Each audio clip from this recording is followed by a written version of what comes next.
This week, WILX is launching Make an Impact, and our station-wide campaign is where we're going to be teaming up with a local organization so we can help meet their goal. Right, and this week you've heard a little bit about communities and schools, and our Rachelle is out on the road to talk to them about how their organization is reaching people in local schools in Mid-Michigan. So how's it going out there, Rachelle?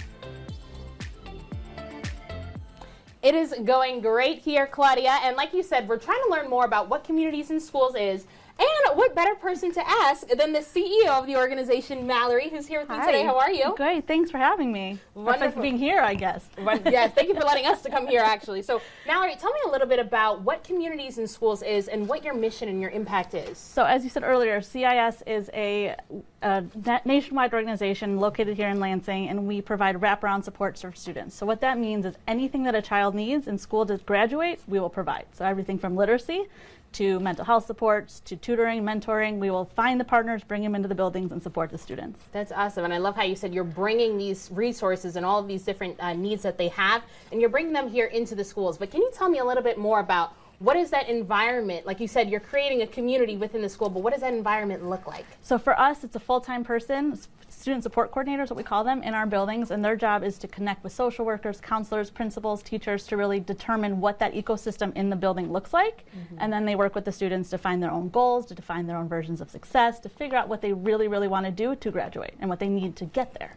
That's awesome, and I love how you're bringing in different counselors too, because every student has a different need, they have a different background, and the way that we get a chance to cater to each and every single one of them, I think is so wonderful. Yeah. Now, I know you have a background in teaching, is that correct? I what do, makes you want to yes. actually work with communities and Yeah, schools? I'm a proud Spartan grad, a College of Ed, and I've been teaching I taught for 4 years before coming to do nonprofit work. And for me, CIS and teaching combine perfectly together. It's providing those supports for students outside of the academics to really make sure that they can graduate and do what they want to do in life. Awesome, that's wonderful.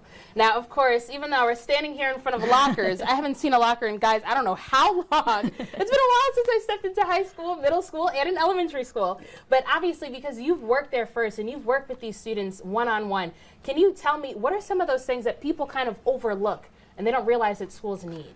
Yeah, I mean, so you start school year, you get the backpacks, the school supplies, all of that stuff, and everybody comes in new and ready to go. But by January, you need new stuff, right? Kids lose pencils, kids lose all that stuff. Books, tutors. Tutors are an ongoing need for students. You need the outside support from sports and athletes and coming in to teach kids what it means to be athletic and work and still do work and athletics at the same time. So we bring all of that in, and it keeps recycling. Every year we have to do new things, and then we start all over again, right? So we are always collecting things. We're always collecting items to provide to students so that they don't have an excuse, right? So toothbrushes or what else? We have hairbrushes, hair supplies, books, all of those things all come into our buildings. That's awesome. And of course, you guys are here with us today because we're helping you reach that goal of raising and donating and getting all those books in the hands of those students. Yes. But can you tell me what are some other things that outside of donating books, what are some more things that communities and schools does throughout the year? So the year is busy, right? The first thing we do is we do a needs assessment with principals, and we find out exactly what the highest needs are in those buildings. Is it attendance? Is it behavior? Is it a curricular goals? And we work with every child in those buildings to reach those goals. So it could be a whole school support or a very specific support for each child that we serve. That's awesome. Well, thank you so much, Mallory. You're welcome. I'm really looking forward to talking a lot about these books and these students it is that we're helping that are right here in our backyard. So guys, stay tuned with us. We're going to talk a little bit more about communities and schools throughout the hour.